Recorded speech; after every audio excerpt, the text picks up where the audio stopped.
Welcome to the Weekday Report for Wednesday, February 12th. I'm Tracy Pelishek. Here's a brief look at the news.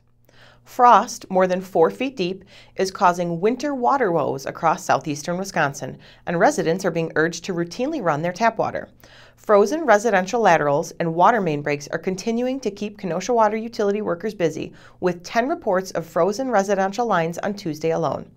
Utility General Manager Ed St. Peter said there have been 91 frozen service calls and 98 broken mains in Kenosha so far this season. The problem's twice as bad in Racine, where the water utility has handled 200 calls for frozen service.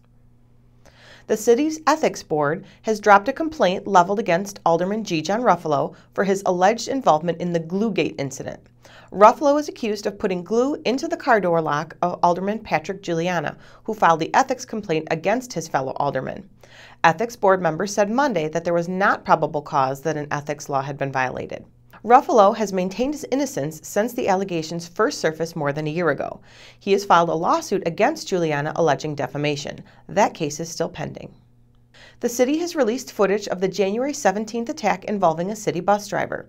A teenage boy who boarded the bus at Tremper High School punched the driver twice, leading to a scuffle on the slow-moving bus, which then crashed into several parked cars. The driver was fired after the incident, in which he also threw punches, and has filed a grievance with the city seeking reinstatement. See the full video at kenoshanews.com. A meeting to learn what residents envision in improving Kennedy and Peoria parks drew more than 60 people Tuesday night. The session at Kenosha Public Museum was coordinated by the city and SAA Design Group architects who are collecting responses in an effort to bring forth design proposals by June. Another meeting is scheduled from 6 to 7:30 tonight at Journey Church. The meetings are being held as the city is updating its master plan for both parks. Former child star Shirley Temple Black's death came as sad news to a Kenosha woman with a prolific Temple doll collection. Diane Brown inherited the dolls from her mother, who was named Shirley after, well, you know who.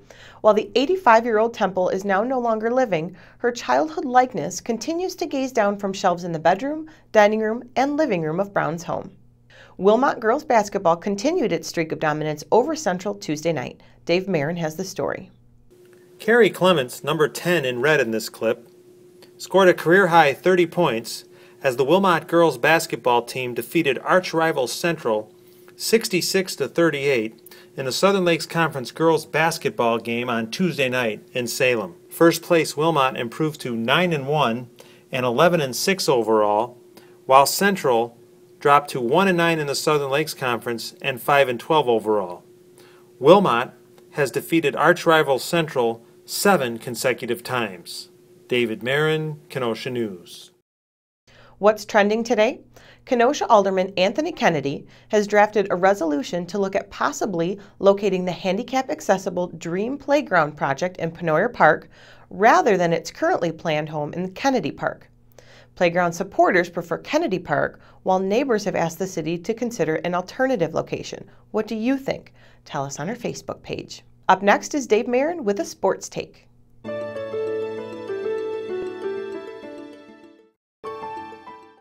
A regular season showdown. I'm Kenosha News sports editor David Marin with a sports take. The surging UW Parkside men's basketball team will play perhaps the biggest regular season game in recent program history on Thursday. The 16th ranked Rangers will face 2nd ranked Drury in a meeting of Great Lakes Valley Conference division leaders in Springfield, Missouri. The teams are a combined 24-2 in conference and 39-4 overall. While this game promises to be a good one, it may only be a preview.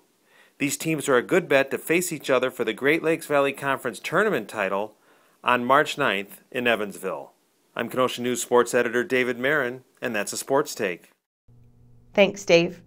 Now here's a look at what we're working on today. Joe Ward is looking at cost estimates for the 3 proposed streetcar expansion routes, and Terry Flores is digging into numbers that show Kenosha County continues to have a higher rate of smokers than the state and nation. Pick up a copy of the Kenosha News and check kenoshanews.com for all the details on these stories and more. I'm Tracy Pelishek with the Weekday Report.